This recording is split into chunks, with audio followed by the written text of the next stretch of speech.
The ultimate goal is probably to see how far advanced our guys are that played here last year, see how our new guys mesh with our guys that have been here.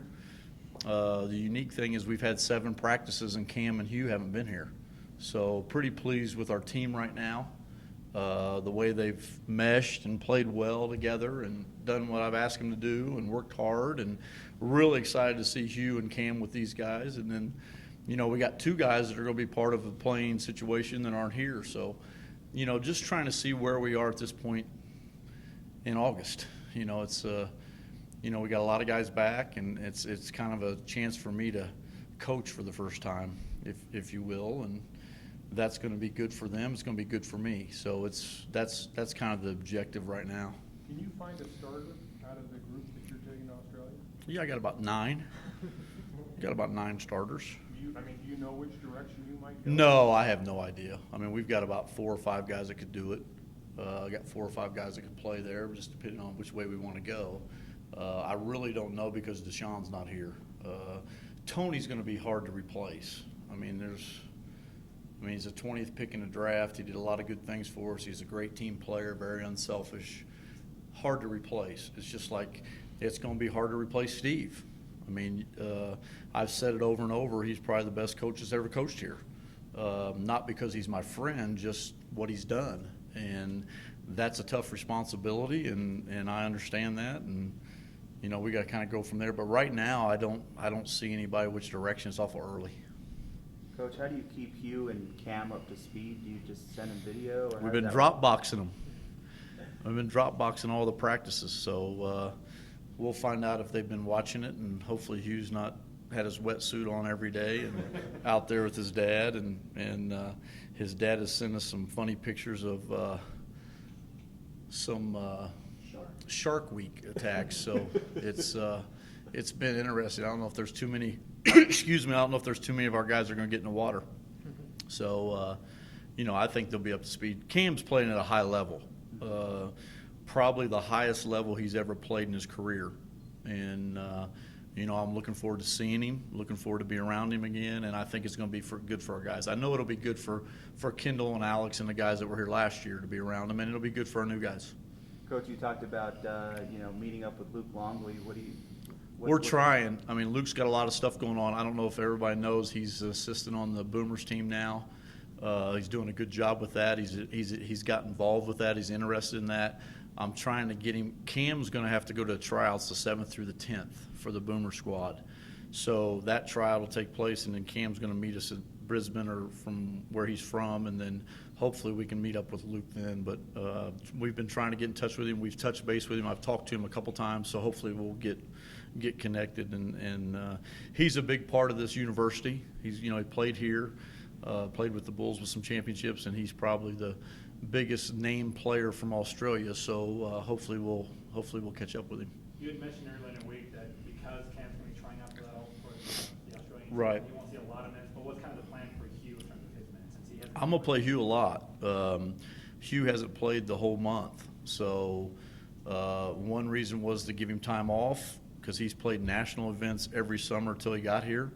So we're going to play him. And I know Cam and I know Hugh want to play. And I'm going to have to just be careful with Cam, but I'm sure he'll want to keep playing and shaking me off and, come on, Coach, let me play. And because he's back home, and that's one reason why we're making the trip, is those guys have done a lot of things for our university, and it's a goodwill trip to take them back. And, I try to do that with all our guys that we recruit, play somewhere in that area where they're from. So that's the least we can do, and I appreciate our administration and Paul and Tim for letting us do it. It's a unique thing because we have to play Kansas to do it. So that's not an easy task, but it's something that it's what we have to do. How much of the recruiting process will take place on this trip? As far as we can't do anything. We won't be able to do anything there because it's a dead period. But what it does is it gets our school there. It gets our jerseys there. It gets our pins there. It gets our T-shirts there. It gets people talking about how successful our program is and what those 2 guys from Australia have done. You guys know, a lot of you guys know, Cam had no scholarship. He had 0 scholarship offers. He had one scholarship offer, and it was Bakersfield. And they were coming from Division II to Division I, and we were just fortunate. And the guy's made himself a player. He's a self-made player, and we've been fortunate. So I'm sure it'll help us in that aspect. But as far as we can't do anything physically, we can't go see kids, but they're going to know we're there. I mean, we're going to be on Yahoo Sports every day. The TVs are going to cover us down there. We got people traveling with us down there. So they're going to know we're going to be in Australia. So that'll help. Definitely help if, with kids coming up. Coach, how much of this trip is about evaluating the new players and how they might fit into the roles? A lot. It's going to be a big part of it, and I've told them that. I said, I'm going to see what you've done over the summer, how hard you've worked at your game, and playing time, and what happens for the season is going to be dictated on how well you guys play in Australia, and they have to understand that. And I think I've been crystal clear on that as far as the coach and what we're going to do, because guys, we're coming back this year, and everybody has us in the top 25 or even higher. Well, that's a big responsibility, and that's something those guys got to take very seriously. And I met with them today and just said, hey, when we land on the 13th of August, you start school on the 19th, and you're going to be a top 25 program, and it's going to start right there, and we got to get going. So this will help us that way. How beneficial is this trip considering that, you don't open till the middle of October? Right. Kind of give a jump start on that first day of practice. Well, it gives us a big-time jump start, and this year the rules changed. So we'll be able to literally start practice on the 28th of September. The rules now, you can start 42 days before your first game, and you can only practice 30 days. So we're going to have to it's going to be a fine line on what days we're going to take off. It's probably going to be 2 days a week. But with the new rule, we can start September 28th, but it'll definitely give us a jump on it. It's going to give me a jump as a coach. I'm going to get to coach for 3 games. I've had 7 practices, so it's kind of giving me a feel what I have to do and what I have to do with my team, and it's going to help us. What do you see heading into this season for Pancake? On the ball, more off the ball combinations? Well, I mean, we got a lot of armchair coaches in this town, and he's never going to play on the ball. He's never going to be an on-the-ball guy. He's never going to have the ball. He'll make plays with the ball in transition, but I can see guys bringing up the ball up the floor against transition and plays. It'll be Hugh and Kendall and Cullen, and that's it. But I've said all along, I don't have positions. I'm not and Steve didn't either. We've just played 3 guards and 2 bigs. And the only reason why I say Alex is a center all the time, because Alex wanted to be listed at 7 feet. So he's basically categorized as a center. And he is 7 feet. So, that's kind of how it is. But Pancake's really developed. He's gotten better. He can shoot it better. He's worked harder. He's a tough kid. He reminds me of Derice's body. And Derice had a good career here. I think Pancake's going to benefit from this trip.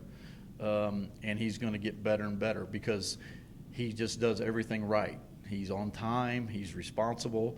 He's a good kid. He's a soft-spoken kid, but he's a fierce competitor. So, he'll be one of those guys vying to start in one of the starting spots, and I'm going to play him a lot in Australia. So we'll see what happens with him, but I plan on playing him a lot. Coach, at this point, what's the status of Bobach and Deshaun? Deshaun finishes his last class today. He'll be here the 16th of August, and Obach lands the 14th of August. So Obach has to come in for international orientation, which is good for him because it'll be around and we'll get him moved in. And then Delaney will be here the 16th, and then his orientation will start, and then they'll start class on the 19th. So it'll be those guys won't get as many days off as the other guys. Those guys will get the 2 hours we're allowed, and our other guys will have days off where, it might just be weightlifting for those guys, but getting those guys back in school. But those 2 new, they got to get up to speed. And we'll spend a lot of time with those guys when they get here, but that's the plan right now, and I don't think that'll change. So Obach will be enrolling in classes, but the clearinghouse is still out there, right? Well, he has to go through clearinghouse, but he has all the documentation now. So if you recall, Isaiah Rusher, Will Brown, Tony Snell, they all were in the same situation. And, they all started classes, and that's just where the clearinghouse, Cullen wasn't cleared till a week ago, and he's a 4.0 student. So it's just how it's just kind of the process. So I think we'll have a full team. I think we're going to have a really good team, a really deep team. I think we'll have 13 guys, and Chris Perez is the 14th guy, and I'm looking to bring on another walk-on, maybe a local kid in the state, so we'll just wait and see what happens, but we could have 15. Coach, what's the rule, one international trip every 4 years. 4 years? 4 years. And we had a chance to go last year, and we just kind of waited because if you look at our roster, this is the year where we had the most players back. But it just didn't work out with Obach and Deshaun going because we thought we were going to have Tony. So if you have Tony and you go on this trip and you have all 5 starters back and then you add a couple new guys, then it makes it really beneficial for you guys to play together and be around each other. And I'm going to let them have fun, guys. We're going to do some things. Paul's going with us, which I'm really excited to spend some time with Paul. But we're going to go to a rugby game the first day we're there. We're going to, walk the Sydney Bridge. I mean, we got a lot of things planned where it's going to be a fun trip. It's not going to be, hey, I'm going to critique every play. And once we play, I'm just going to let them play. And then when we get back, then we'll talk about what we accomplished and what we didn't accomplish. But, it's like I told them today, and Frank was there, their toughest game that they're going to play, even their toughest game in November, could be the first game they play. They're going to play A.J. Ogilvy, who I think was drafted, was all SEC player at Vanderbilt.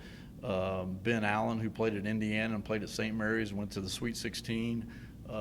They're good players. And then Shane Hill's their coach, and Shane played a year in the league, and then he's a big player down there. I think he might play. He's that type of guy that he might just suit up because Hugh's kind of been the heir apparent. It's a competition deal, so I wouldn't be surprised if their coach suits up and plays. Isn't that right? Isn't that what was said? Yeah, so and I told him, I said, well, maybe Mike and I will suit up because we played a hell of a lot longer than he played. Coach, it's 2 years to the day that Alex had his back surgery. Exactly. It was 120 degrees in Phoenix. And to see how far he has come in that period of time. Well, I think one thing that helped Alex, and you guys have been around him, you've seen him play high school, you know what type of kid he is, you know what family he comes from. I think the year off really helped him in the sense that he kind of went through the year where he started for us his freshman year, and then Drew kind of was thrown into the mix in December, and it kind of got him off kilter as far as where do I fit, what do I do, and he's a young kid. And I think the year that he set out, he really got hungry for it. He really got hungry for the game. He missed it. He realized what it meant to him, what it means to this state, what it means to put the jersey on, and he came back as good as anybody. I mean, he's really good. He's worked on his game.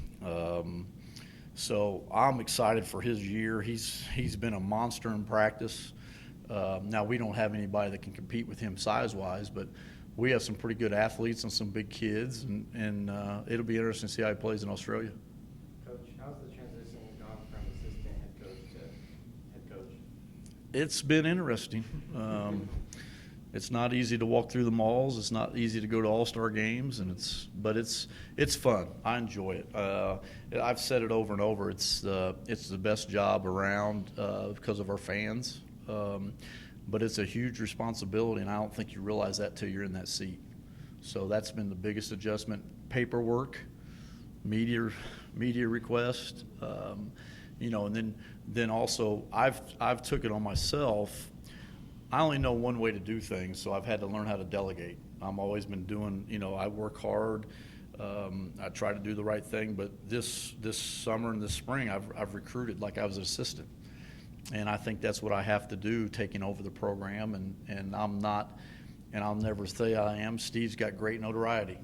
He played on the Olympic team, played in the leagues, been a head coach for 21 years, so people know who he is. So I've had to kind of get out there and show my face and let everybody know what the deal is, and it's been good. I mean, we've got after it recruiting-wise, and hopefully it'll pay off.